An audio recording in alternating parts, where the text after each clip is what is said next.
Here with some of the top high school basketball coaches in the state, and we have John Baker, the retired legend from Southeast Raleigh with us, Shawan Robinson from Panther Creek, Antonio Watson from Knightdale, and Charles Graves from Southeast Raleigh. Thank you guys so much for joining us and talk about high school basketball in this area in your top programs.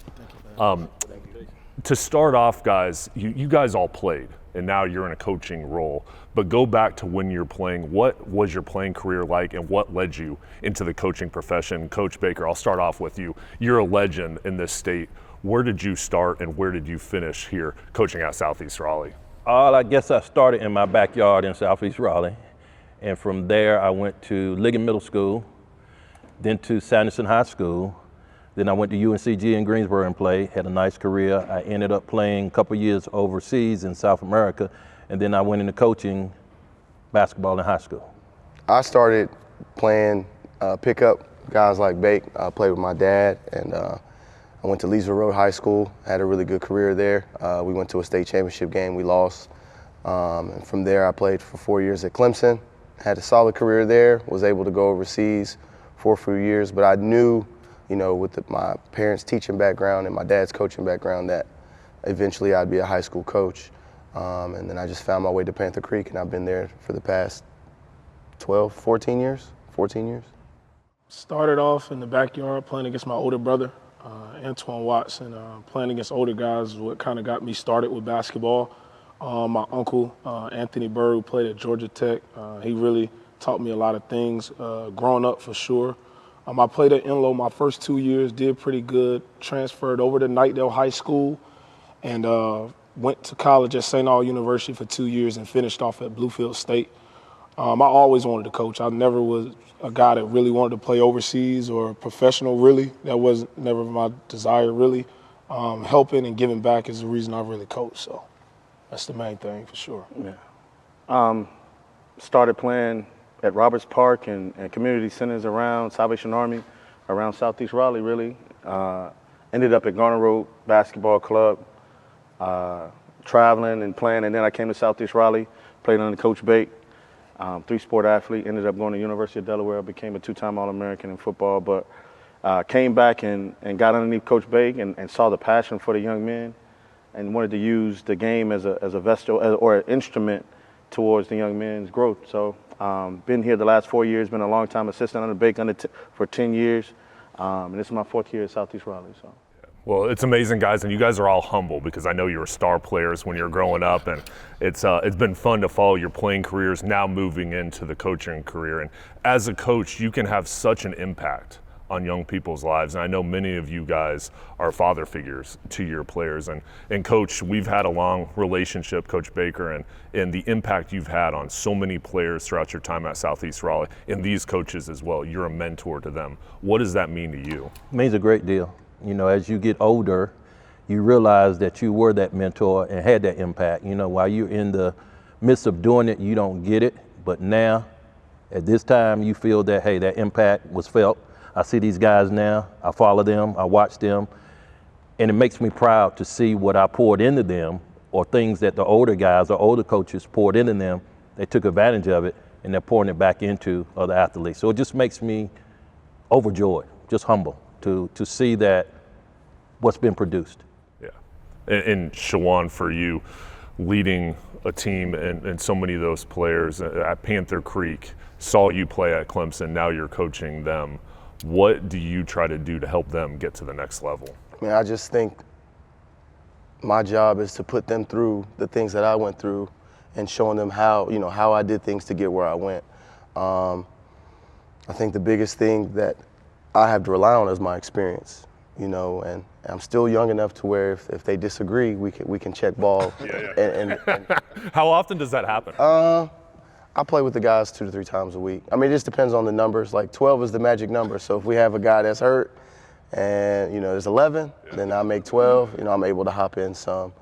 But the biggest thing is I've been blessed with really good players and really good parents. And they've allowed me to be me. We live in a society now where everything is microwave, where they want everything to happen right away. But they've allowed, they've seen how the program has grown. And I I've just been blessed with really good support. So I'm able to be me, and I'm able to coach them the way I want to coach them, and it doesn't have to be immediate. Sometimes, it takes a year or two, and they're willing to be patient for the payoff. For example, I had a kid who didn't play much as a freshman on JV, played a lot as a sophomore on varsity, didn't play much as a junior on varsity, but ends up playing D1 because he trusts the process, and the parents stuck with me and trust the process, and that's just not typical these days.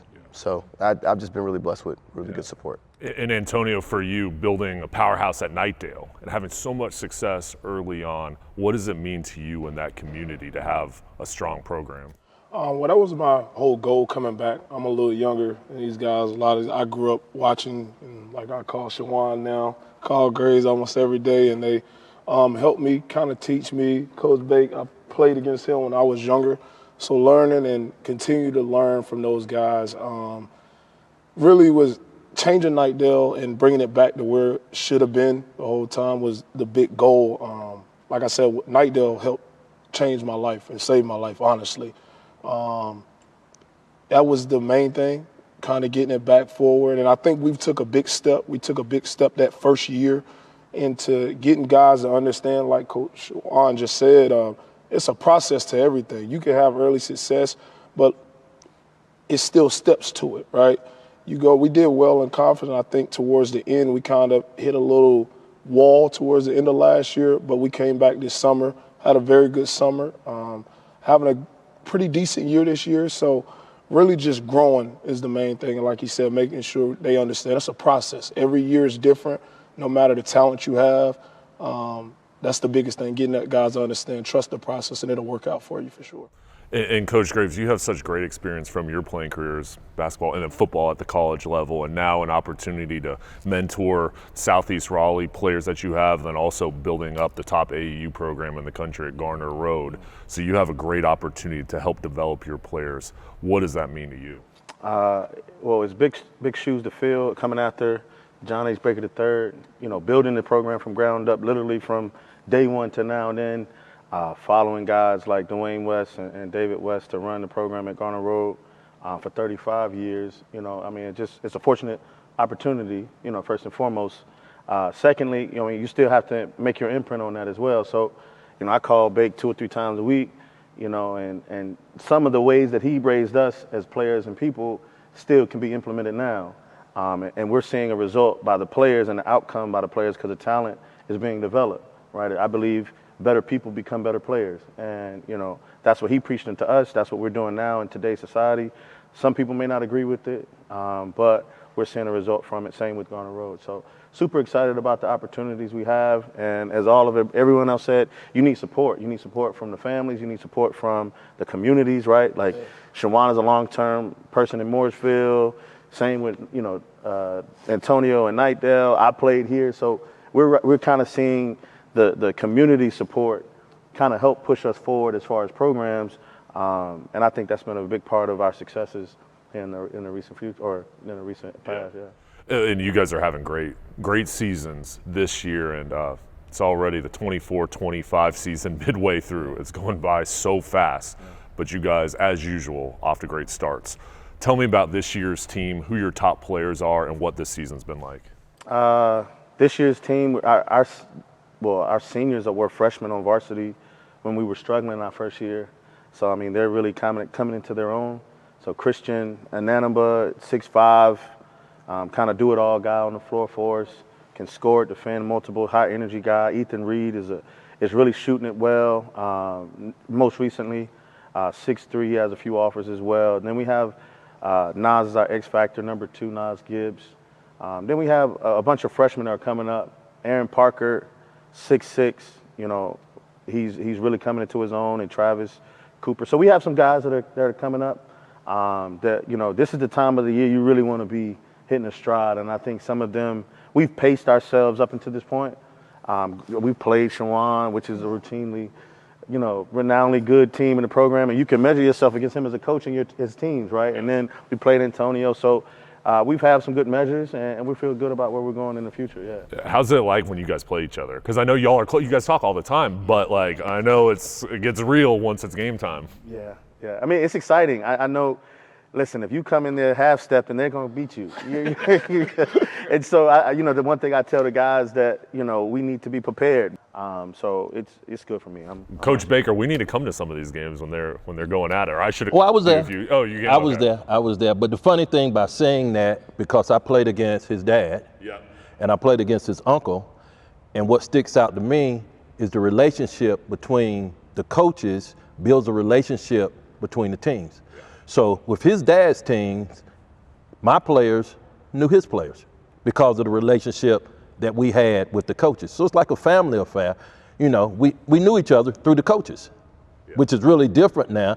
But when you asked about playing against somebody that you know, it's really bringing two programs together where you don't have a whole lot of animosity. Yeah, you're going to play hard.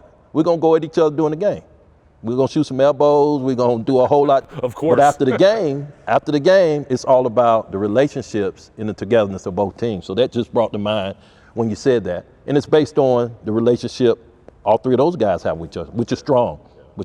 And Antonio, so you've had a tough non-conference schedule and you've played your friends here. What's this year's team looking like right now, and facing that tough schedule, what are your goals throughout the rest of the season?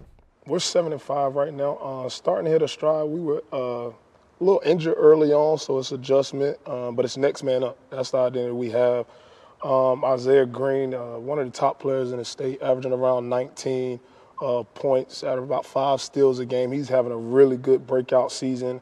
6'8" Brandon Adams, he's another senior that did really well in the John Wall Invitational this past week. He's starting to pick up a lot of buzz, and we got a great group of role players. I got about 8 seniors, so it's going to be a little adjustment, but we're really starting to pick up a good role right now, and looking forward to a really good conference season and bringing home that trophy. So it's the main thing. In Shawan, you always have one of the top teams in the state, and we covered you in the state championship a couple of years ago. I know another great team this year that you're getting into conference play. What is this year's outlook? This year's been a lot different for us. Coming into the season, we had 2 minutes per game of varsity experience. So we started 1-4, it showed. But since our 1-4 start, we've won 7 out of our last 8. Key instruments to that has been Corey Smith, my little 5'5" guard. I have a freshman, Camden Hill, who's been playing really well. He's had 7 double-doubles so far in the season. I have another freshman who reminds me of Dillingham. You gotta pull him back a little bit sometimes. His name's Andre Richardson. He's played real well. And then I have another sophomore that's done real well, Justin Fry. And then to fill in the little bit of experience, a guy coming from JV now starting on varsity is Savion Mitchell. So for us, it's been a total revamp. And guys, when we played against Southeast, they beat us, no excuses. But that was a lot of our guys' first varsity game ever. So we've made a lot of strides since then, and we're just looking to continue to grow. I do my best not to focus on our record. Like I said, we're 8-5, but you want to be playing your best basketball in February, and the goal is just to get into the state playoffs. Now we set 4 goals. We did accomplish one last week. We won our Christmas tournament. You got your Christmas tournament, your conference regular season, conference tournament, and state championship. So we've done all we can up to this point, even though we're 8-5. Yeah. And Coach Baker, you go and watch each of their teams play and support them. When you watch their teams play, what's that conversation like with each coach here, and how do you help them, and what are the things of input that you give them? Really not a lot of conversation, except do what you've been trained to do and stick with it, no matter what society or other people try to change how you go about doing it. It works, so stick with it and don't change. You may have to tweak it a little bit, like I tell Coach Graves. He teaches me, with social media and things going on, you got to tweak it a little bit, but don't change your standards. Do not change your standards. And he and I oftentimes talk about that, and I even talk about that with the Southeast Raleigh players now, the Southeast Raleigh standard. You always got to uphold and follow that standard, no matter what. Yeah. And Coach, we talk all the time about, back when I was in high school, back in the early 2000s, how high school basketball was played and kind of the landscape of high school basketball. It's completely different today. Totally. So many changes, and there's positives, of course, but there's a lot of things that are different that these coaches and student athletes are having to deal with. What are those biggest changes and what are those challenges that you see from your level? As I listen to all three coaches talk about their record and their success, very humble, because one thing they didn't mention, because of them, that's why the success is there. Notice that they didn't take any credit, but they deserve all the credit for running the program on and off the court, getting it to where it should be. But they never said anything about themselves in terms of what they were doing or how they were going about doing. That's a difference. That's a difference, because you have coaches nowadays, not these three here, but outside coaches, it's more about them, their record, their persona, how people feel about them as coaches than about their program. Not even the team, but I said the whole entire program, which they know as high school coaches, it's bigger than just coaching a team. You're coaching a program. I oftentimes tell Coach Graves and other folks, if I could walk in on Friday night with a clipboard and sit there and coach, and that's all I had to do, I would be fine. But you're dealing with kids going to class, you're dealing with parents, you're dealing with teachers, you're dealing with outside issues involving kids or players at home that you have to deal with. So it's a total 360 that as a coach, you have to deal with. And most folks don't understand that, the pressure or how much is involved in the coaching world that takes away from their family, themselves, to pour into other kids. So it's tough, it's tough. And Coach Graves, I know change is NIL now, and how some of these players have different opportunities. What challenges does that pose for the current players? I really think it's the misinformation, right? I think coming in July, the state has passed that public schools can make NIL. But we've seen in other states that there's not a lot of money in it, right? And so talking to other ADs, talking to other coaches, a lot of us have decided to just kind of stay away from it, because what you do for one, as Coach Baker's saying, you have to do for everybody, right? Or you create this distinction amongst your group, which ultimately affects our record. And so, and the culture we want to build. So, if the kids have a fortunate ability to make money, good. But I think for me, I plan to stay out of the NIL conversations, because that's between the representatives and the families. And, I think it's the best way that we can continue our culture building the way we have done, just recently. So. Yeah, and Antonio and Shawan, I know another challenge is the social media, players transferring, and just outside influences. What makes those influences so hard when you're trying to coach your players and build them up the right way?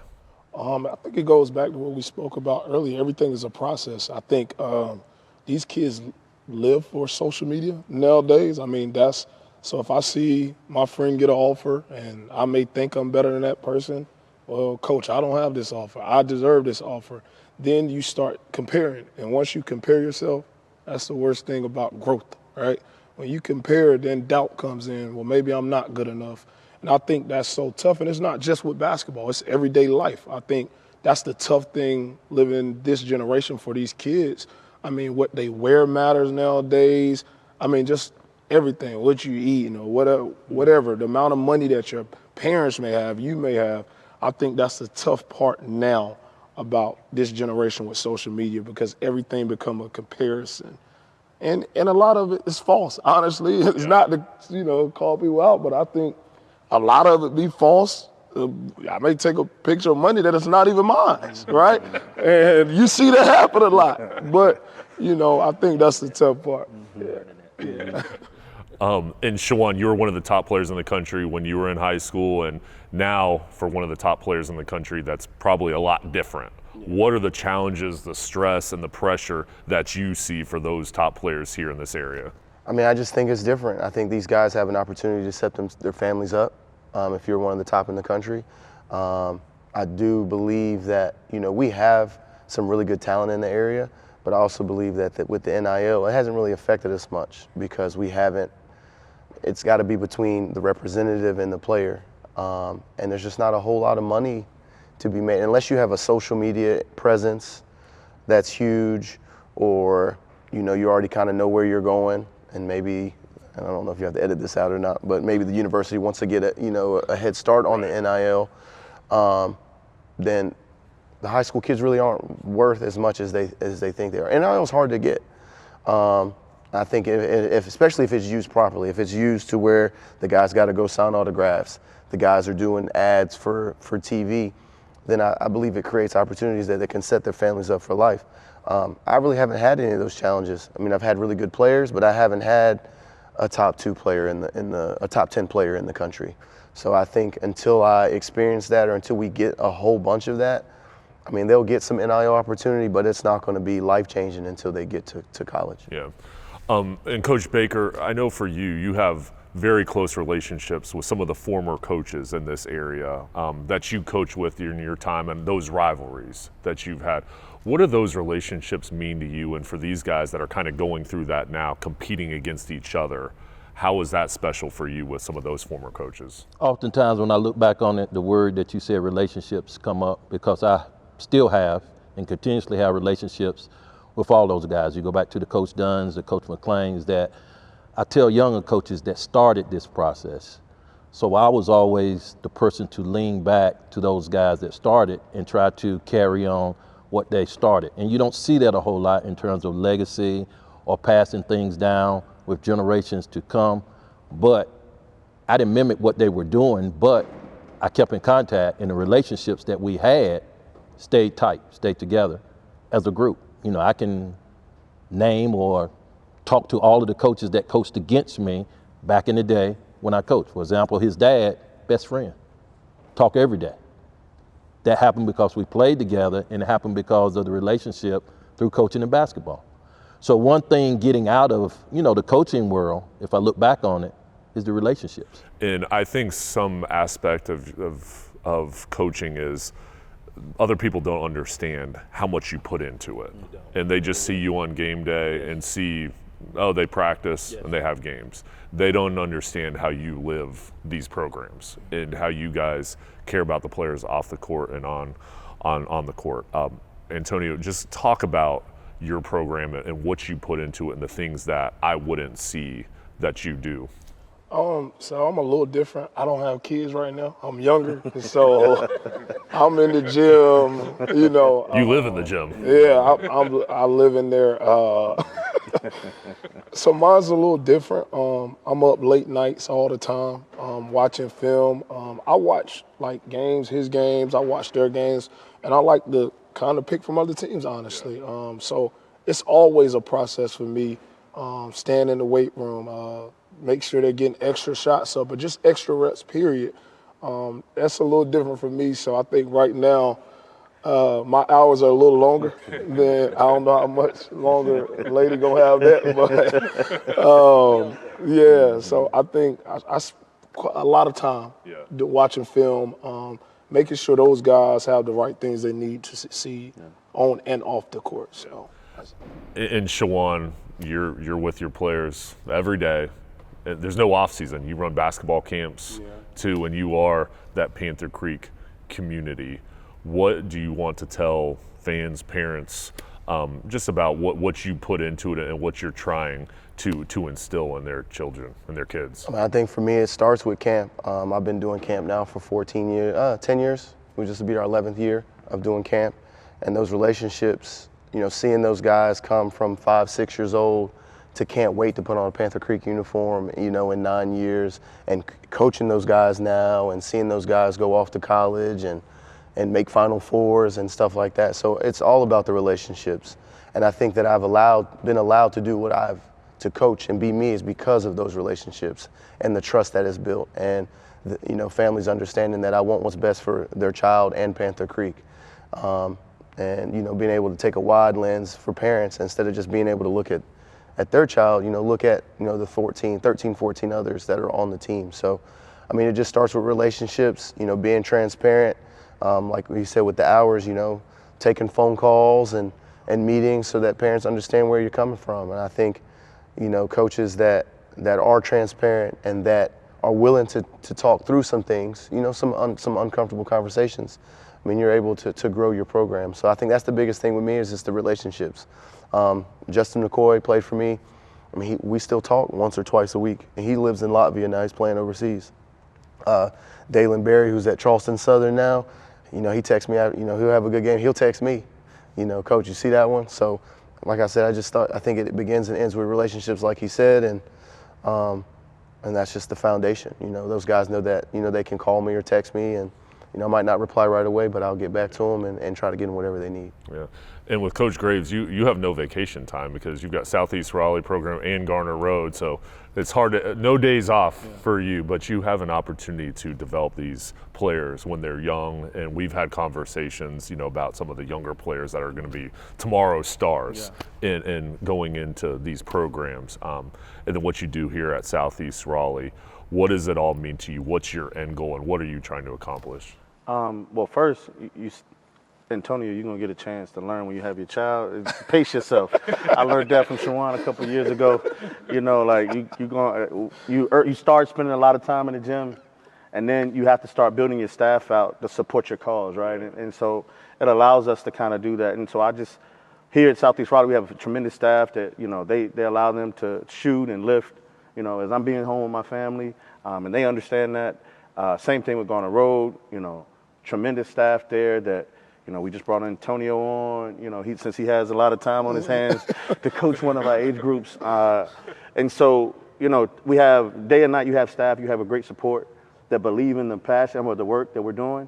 And so if you have people around you that you're surrounded by that believes in the work, it's easier for you to kind of push forward as well and find that time. So, I mean, we do have some of the top guys in the area, you know, and not being biased to Southeast Raleigh, I know Shawan has a few of our guys, you know, Antonio will have a few of our guys shortly. And so when they do a great job, it's easier to have our guys from Garner Road with them because you know you're getting a product back that's going to help us, you know, boost these young men forward. And as you heard, it's all about the young men for all of us. And so we don't have to hoard the talent. You know, we can share the wealth. And I think the games are better that way as well because that's what Coach Baker was saying. The familiarity between the crews, right? Like, you know, we have a guys. He's going to be the coach of one of Camden that's on Shawan. Has a few of our guys on this team. So imagine those games. You know, the familiarity is going to be really fun and you know, on so many different levels. So the connections there. And so building a community through those two entities, Garner Road and Southeast Raleigh, is purely the long-term vision. I think all the coaches before us want it. And I think we're beginning back to that with our own individual, you know, places. And I also think having guys like him running the grassroots is huge because he's not doing it for selfish reasons to build Southeast up, you know, and having those guys, you know, I don't have to worry about, and not that I would anyway, but not that I don't have to worry about sending him over here and then, you know, somebody not coming back. So, I mean, having guys that truly have the kid's best interests at heart is huge. Yeah. And Coach Baker, so back in the day, everybody was influenced by Michael Jordan. Then it was Kobe, LeBron. Now Caitlin Clark is a new player that's kind of taken over and you know, influencing the women's game and the men's game probably to a degree.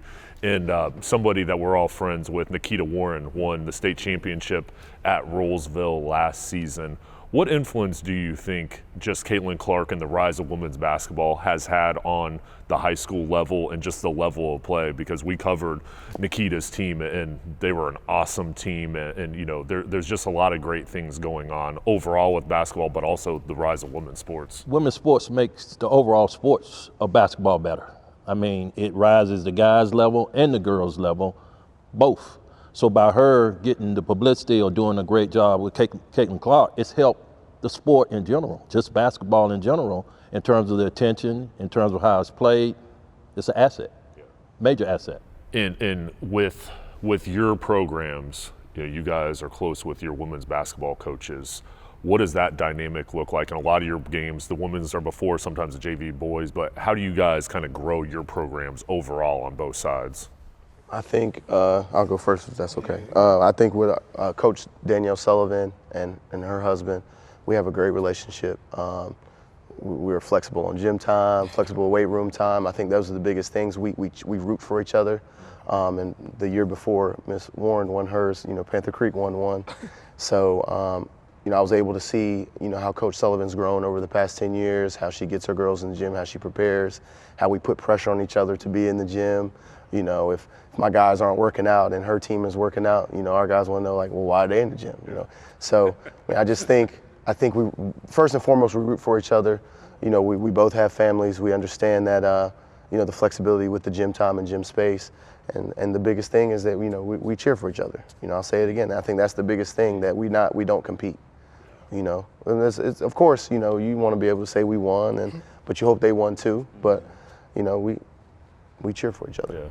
And Antonio, with your league, the NAC, it's a very challenging league, and with all the conferences each school is in, very challenging conference schedule. How do you go about scheduling non-conference games and building up that schedule, getting ready for the playoffs?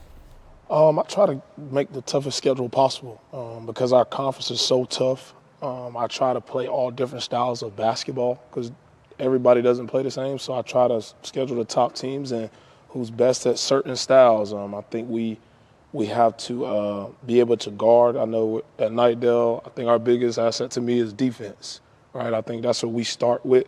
And it's big for us that we know how to guard certain offensive plays and things like that. So when I'm looking to schedule that non-conference schedule, I'm looking for I won't play the same style of team every night, right? You want to learn how to play against everybody.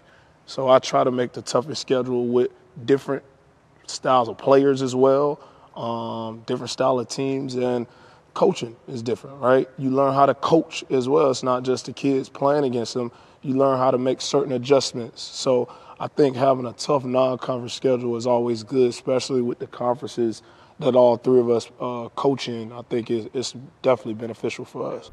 And Coach Graves, is there anything on the horizon with conference realignment or anything that's changing that you know about, or what do you envision happening in the future? I think it's still speculation. The conferences are still kind of aligning. We're getting all these projections, but we don't know until it's finally decided. I think, but it gives you an opportunity to kind of stay closer to home. As you see the projection, still compete against some good talent.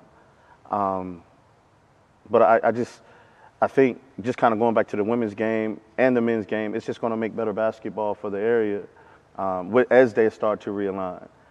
Because I think all of our programs are succeeding on the men's and the women's side right now. And, going to a game, you're going to start seeing some of the top basketball players in the area, then the country. And so I just think that whatever they just finally decide, we're going to have a great outcomes, because I think you can kind of keep it more community oriented from there. Yeah. And Coach, we've watched games together. We went to one of Shawan's playoff games last year and been to other games, but you've seen basketball grow in this area, and you've seen it throughout your time. What makes this area one of the top areas for high school basketball in the country? I think the competition, as I came along and watched it, played in it, just the competition amongst athletes in this area is tough. They're built by these coaches here to compete. And that's a word that I used to always use as a coach in my program: compete on and off the court, compete in the classroom, compete on the court, compete in life. And if you look at talent in this area, they are built to compete. In other areas, I watch kids don't compete, and that bothers me, that they would step on the basketball court and not compete against each other. Because to me, part of the sport, in any sport, football, basketball, is competition to compete. And how can you be a good player or play if you don't go out day in and day out and compete? And it's the same thing in life. As an individual in life, you have to compete every day. So competition, as far as great players, they don't mind competing.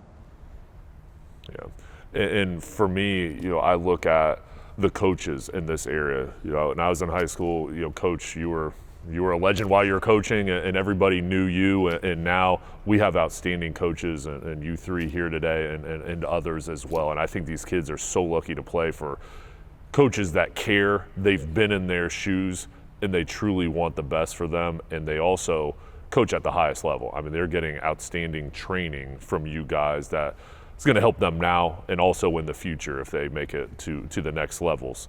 But when I see your teams compete and these players, I'm always so impressed.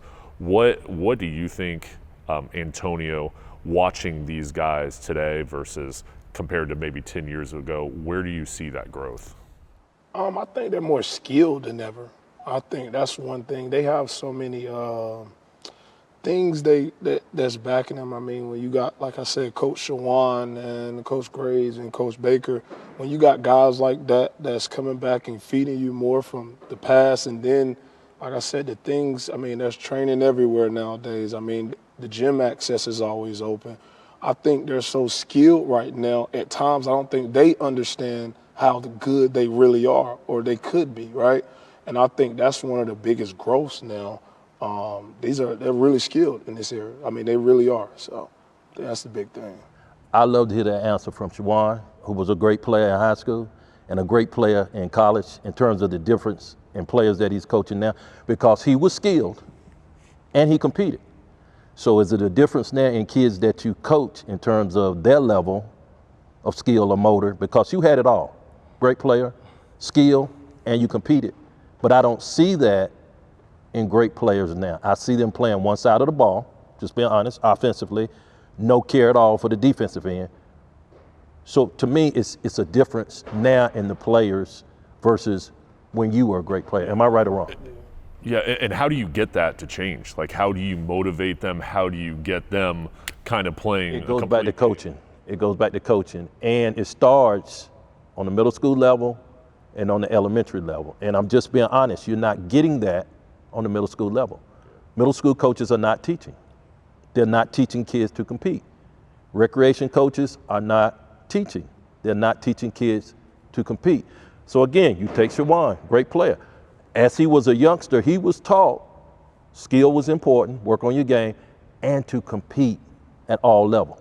Am I right or wrong? No, you're right. And I think the biggest thing our kids aren't playing enough that matters. And I know AAU is good, but my mom used to drop me off at Millbrook Exchange with grown men. Yep. I used to play with them with grown men, and you have to, if there's 20 people in the gym, you got to find a way to stay on the court. I got to find a way as a 13-year-old, 14-year-old for him to want to pick me. Yes. Because if I lose, I might be waiting 2 hours. So I think that's the biggest thing. You know, if we can find, ways to get these guys to play some meaningful pickup, balance the training and the skill with playing and learning how to make reads. I think that's where the foundation can grow even more. I think it goes back to social media though. Like, I think they're playing for highlights at times, right? You got the cameraman on the baseline, and instead of, I think I seen a highlight, and I won't call the league out, I seen a kid get a block. The kid was laying out of bounds. He threw the ball on the kid while he was laying out of bounds, and I think it went viral. Stuff like that just doesn't make sense to me, and I think that's when the social media comes in. So is the player satisfied with that? That's the best thing he did that day that made his day, that highlight? Is that? That's the problem. Wow. That's I think that's one of the things, the highlights, playing for highlights. One play. Instead of starting to break. Yeah, instead of starting to break. Wow. How do we change that though? Because Coach, we've talked about that. It's just a different culture, different landscape now, and it just seems like, at some points the priorities aren't what they should be or could be. Yeah, I think it starts with, as we've all said throughout this interview, is the culture you build, right? Like, if you build the culture the right way, you're going to get the outcome you desire. And then the players and the families are going to believe in what you instill. So it goes from a situation, a young man plays his freshman year or doesn't play his freshman year, plays his sophomore year, don't play his junior year, but ends up going to, D1. They believed in the process, right? You don't want to play your best basketball as a youngster, right? You want to manage yourself all the way through where you're playing your best basketball as a senior, now as possibly as a junior, so that you can get noticed. But, I always try to take it outside of the game. You don't eat uncooked meat, do you? Right? So you don't want a player that's not fully developed to be on the floor doing things that he's not able to do at a high level. Ultimately, we're here to win games, but we're also taking the vision of developing talent. And that development takes time. And if, like Shawan said, if you want to be in a microwave environment, our programs may not be for you. you know, and we're okay with that, right? And because we know what our process looks like and how it has helped young men on and off the floor. So, I mean, I guess it just depends on what you want and what the parents are looking for, but also we're satisfied with how we develop talent, and we're seeing the outcome. So now as parents decide, you know, with the magnet situation, who they want to go to, you can see the output, right, and the success they've had over the past 3 years. Well, and if I'm a rising ninth grader and I'm saying I'm going to Southeast Raleigh High School, what am I going to get? What am I going to learn? How am I going to develop under you? First, we want to start with fundamentals. Can you dribble, pass, and shoot? You know, can we start there?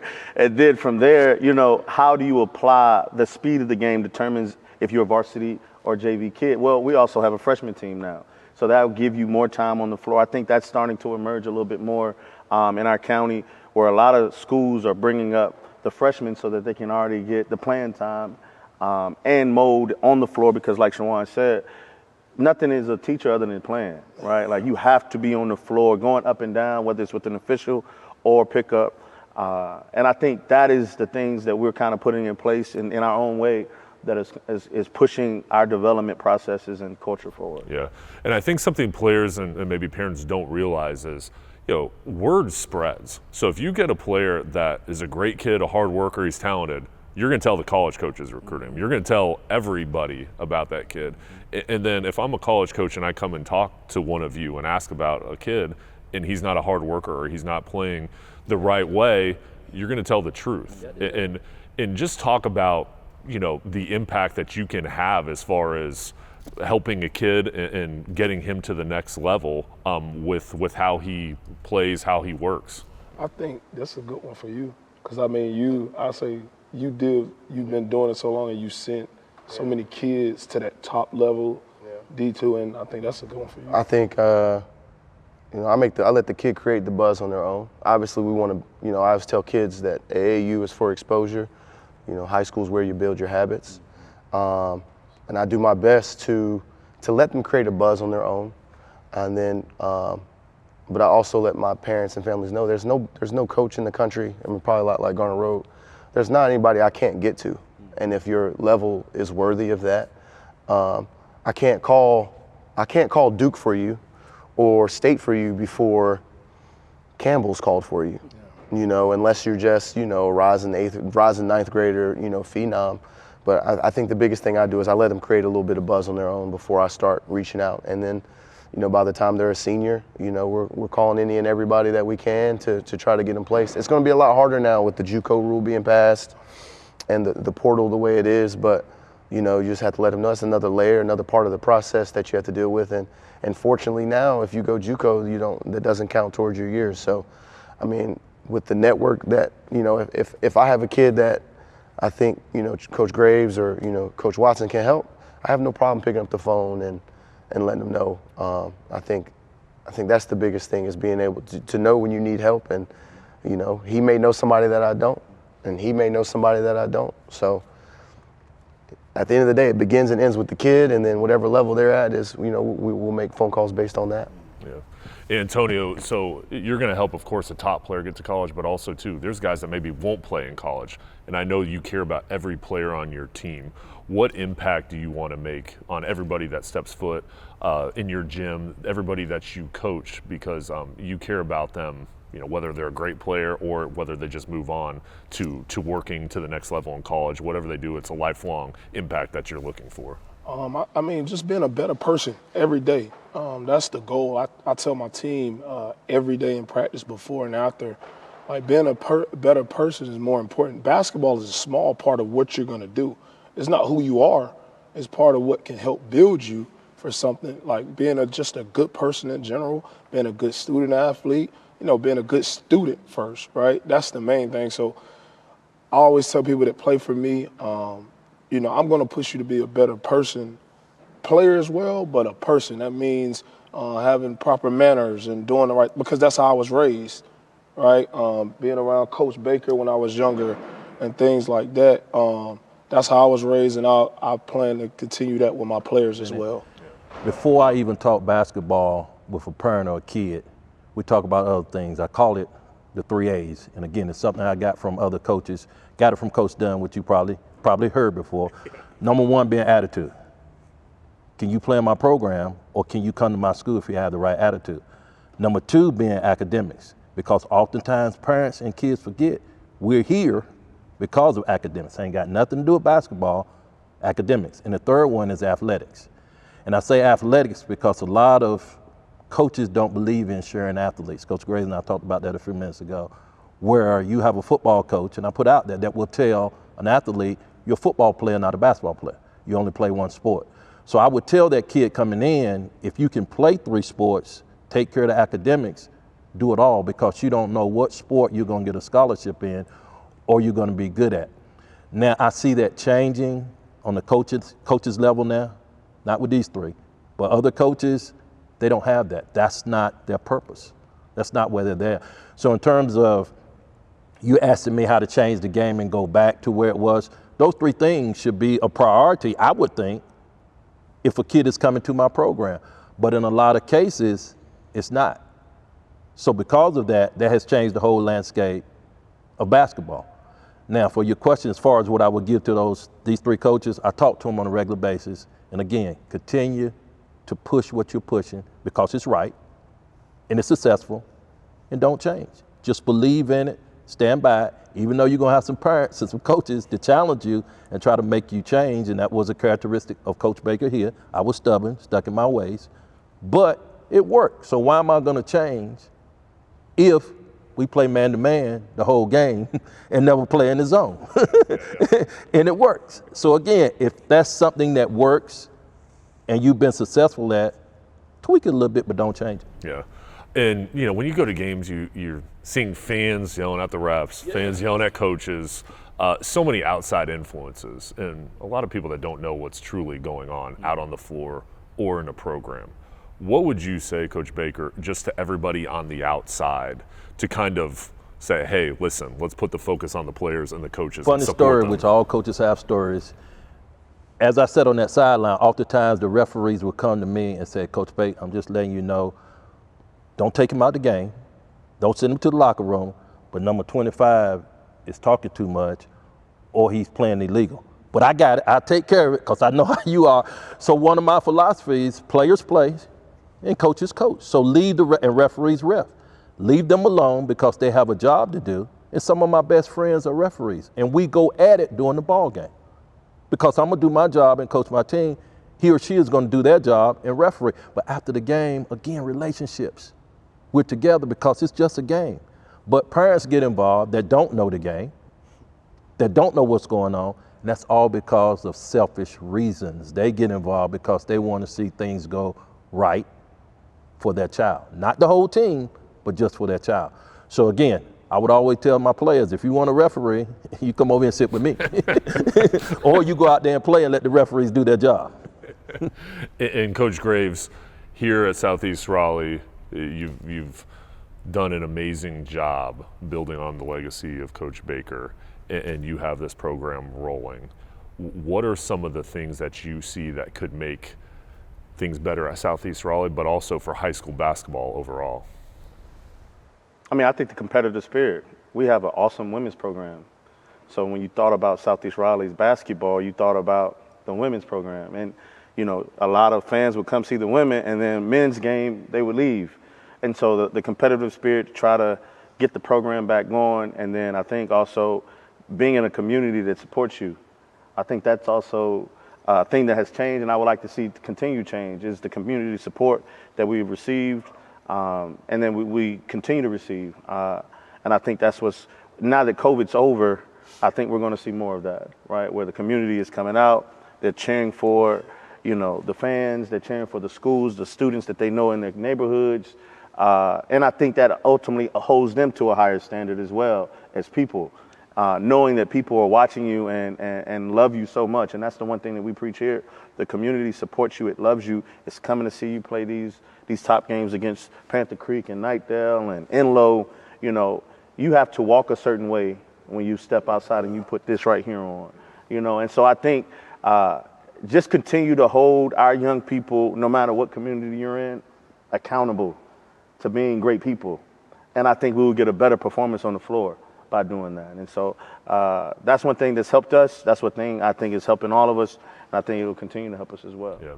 And Antonio, with Knightdale, you have the community support that when you win, it's great for Knightdale. And for you, I know that must bring so much joy to the team, but also those fans and the whole area. I think it's been great. Like from day one last year, I mean, they came out, first game we played East Wake, and I think it was sold out. Even with it being a rival, that is big. We came over here this year at Southeast, and this was jam-packed. So when we travel, they come and support, win, lose, or draw. They're still clapping on the guys the whole game. So I think that's just so big. And like you said, community, I think that's one of the main things that makes a successful program. When you have the backing and guys want to play hard if they're supported. I mean, that's just the truth. If I'm looking in the crowd and there's 10 people in there and 3 of them, mom, dad, and sister, how hard about, you want to play hard for them, but when you look up and you get into an environment and you see them people cheering for you and all those things, I think that gives players certain confidence as well. Like, okay, they really believe in me. And I think that's big in this generation, people just believing in kids. Yeah. And Shawan, when you were in high school, you played in some of the biggest games. I remember those Leesville-Broughton games, Leesville-Millburg. Everybody in the Cap 6 at that time, or Cap 9, was loaded. And then now coaching, you played in a state championship game a couple years ago in huge rivalries. Just what's that atmosphere like as a player and as a coach? I mean, there's nothing like it. We go back to the Leesville-Broughton game. We played at Broughton earlier in the year. It was sold out. Our AD decided to move the game to Reynolds Coliseum. We were expecting a decent crowd, but we weren't expecting, hundreds of people to get turned away at Reynolds. I've coached in some big games like that. I mean, there's nothing like it. As a coach, you love to see it because the guys come to Panther Creek for that atmosphere. For the Green Level games, for the Green Hope games, for the Holly Springs games. And I just think, it's community, it's good, clean fun, something to do on a Friday night, and, my guys love it. But I think that's also a reason why, why people come to Panther Creek or can't wait to play for Panther Creek to get to play in those environments. And guys, just to kind of wrap up, I know there's so many special things as a coach. It means so much to so many people, the impact you can have. But Coach Baker, I'll start with you. What's been the biggest takeaway for you, the impact you were able to make as a coach? Seeing it now, as I get older, guys like you, guys like the 3 sitting here, giving back to the community or to players in terms of what I taught you all. And again, it's legacy passing on. Kind of like with Coach Graves, the same terminology, same things. Like when I look out there and see the team, it's mimic. I see myself in him. I see the team as former teams. And it's just great that you all took what I gave to you and now you're passing it on to a younger generation. And I go back to what I said. It can't be anything wrong with it because you look at the 4 of you all and what it's produced, and it speaks for itself. Yeah. And Coach Graves, what's the best part of being a coach? Being in the locker room after a game, win, lose, or draw, and having the alumni in there. Like your alumni support, as Shawan said, and as Antonio was talking about, when you're alumni that's not playing basketball, that are engineers, doctors, professionals of their own right, are coming back to show what this program has done for them. And I think, when I'm in the locker room and we give them a chance to talk, that's the most important thing to me. That support, it means that it's that important to them to come back and pay it forward to the active players that's on our roster. It's just contagious. And so the 4 years I've been here, we're seeing more and more an alumni come back than ever before because the program means so much to them. So that's a special feeling. Yeah. And Shawan, you were able to play for your father, and then now you're a coach. What does it mean? What does coaching mean to your whole family? He's still on the bench with me.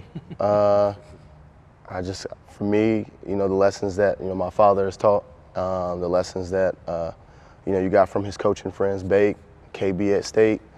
I think for me, it's everything. I didn't envision myself doing anything else, whether it be the high school level or the college level. But just giving back and letting people know, everybody don't have the same support. Letting them know that, they got somebody that they can call on if they need. And, if I can't help them, I might know somebody that can. And I think that's just the biggest thing. what's the most gratifying part for you? I think it's both of what he said and he said relationships, and then for me, I couldn't, like I told you before earlier, coaching was what I wanted to do when I was younger. I was a point guard, so I was more so on the true point guard side of things. So I was always where a basketball game was being played, I was in the gym watching it. I remember watching him when I was younger. I remember playing against him when I was younger. So I think that's one of the big things for me. It's like a dream come true for me.